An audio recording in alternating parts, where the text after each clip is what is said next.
उसकी मुनासबत से शार्ट सी बात करूँगा। तो सबसे पहले तो सब भाइयों ने जिन्होंने वेलकम किया है, जिस तरीके से किया है, जिस प्यार से किया है, उसका शुक्रिया। और खाना भी खा चुके हैं, उसका भी बहुत बहुत शुक्रिया। तो ये बात जो आज की हमारी मीटिंग है या जो आज की हमारी तकरीब है, ये इंट्रा पार्टी इलेक्शन से रिलेटेड है। तो उसकी जो मेंबरशिप डेट थी वो तो आपको पता है कल से ख़त्म हो चुकी है। तो आज हमारा, क्योंकि पहले से तैयारी के साथ हम बेशक टाइम थोड़े से आए, लेकिन तैयारी के साथ हम इलेक्शन में आ रहे थे। तो जो इलेक्शन की तैयारी में हमने अपना पैनल तैयार किया हुआ था, और जो दोस्त हमारे साथ रिलेटेड थे तारागुना से, सवादिल से, सलाऊ से, या मतलब मुख्तलिफ, और बार्सलोना से भी मेंबरशिप हमने किया, कैंपेन किया और बार्सलोना से मेंबरशिप भी की है।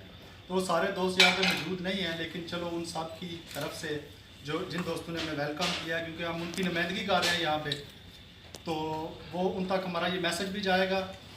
और जो हम फैसला करेंगे, क्योंकि उन्होंने हम पे इतमाद किया हुआ है, तो बेहतर तो ये था कि मियाँ इरफान साहब जो हमारे बड़े हैं वो बात करते हैं, चलो इनको मौका देते हैं अभी।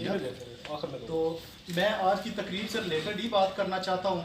तो वो ये है कि हमने पार्टी के अपना सीधा मफाद में ये फैसला किया है, ये आपने इरफान साहब को मौका देना था। चलो बात जो आप करना चाह रहे हैं वो ना करें, आप दूसरी बात कर लें। तो ये बात असल में आज की जो मीटिंग है या जो आज की तकरीब है उससे रिलेटेड बात तो यही है। तो मैं आप सब दोस्तों ने जिन्होंने वेलकम किया हमें और इस तरह प्यार मोहब्बत से खाना खिलाया, उन सब का शुक्रिया। और हम अपने भरपूर जो हमारा जज्बा उसके साथ हम पार्टी की खिदमत करेंगे। और जो जिन